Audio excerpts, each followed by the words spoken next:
Hello everyone, আসসালামু আলাইকুম। কেমন আছেন আপনারা? আজকে আমি বট রান্না করব, গরুর বট। তো আমার জামাই সুন্দর করে আমাকে প্রসেস করে দিয়েছে, এখন আমি শুধু রান্না করব।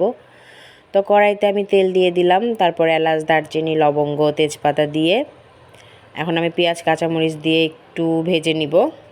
এরপরে আমি পেঁয়াজ বাটা দিব, কারণ পেঁয়াজ বাটা যাতে গ্রেভিটা সুন্দর হয় এর জন্য আমি পেঁয়াজ বাটা দিয়ে দিলাম। তো এখন আমি আবার নাড়াচাড়া দিয়ে আর একটু কষিয়ে নিব।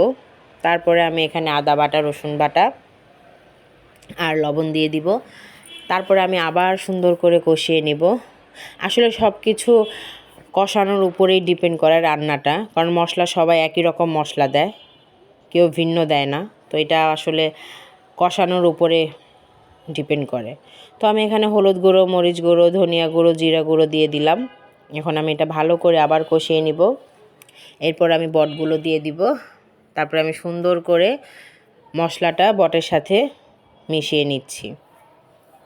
তো এই তো দেখতেই পাচ্ছেন মিশানো হয়ে গিয়েছে। এখন আমি একটু ঢেকে দিচ্ছিলাম, এরপরে আমার এটা পানি উঠে এসেছে। এখন আমি এটা আবার সুন্দর করে কষিয়ে নিব। দেখতেই পাচ্ছেন কষানো হয়ে গিয়েছে। আমি আবার অল্প একটু পানি দিব। আমি এখানে অল্প অল্প পানি দিয়ে কষাচ্ছি, কারণ এক এক মানুষ এক একভাবে রান্না করে, তো আমি এইভাবে রান্না করি। তো এই তো আমার আবার পানি শুকাচ্ছে, এরপরে আমি আবার কষিয়ে তারপর আমি পানিটা দিয়ে দিব।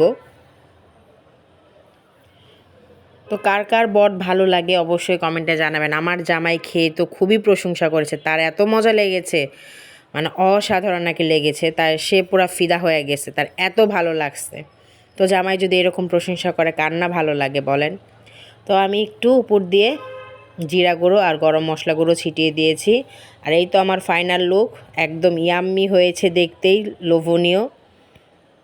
তো সবাই ভালো থাকবেন, আল্লাহ হাফেজ।